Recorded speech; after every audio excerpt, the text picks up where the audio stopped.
Papacheck up si Miss Alvaro.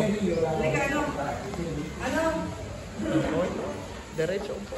Asan ka ba? Asan ka? Asan ka? Nasaan ka? Mamaya na rin daw hapon. Sabi ni Ate Beng, no? Si Ate Beng. Asan ka? Ha? Papacheck up. Papacheck up. Ate, bakit natin si Beng? Oo. Tapos nagtatrabaho siya doon. Bakit nagtatrabaho? Oo, sa clinic. Bakit sa nagtatrabaho sa clinic ka? Oo, papatrabaho siya doon sa clinic. Sino yan? Si Mambeng. Si Ma'am Beng.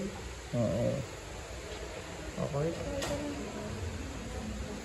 Ito na. Isa ka ba sa Barangay Ugong Health Center?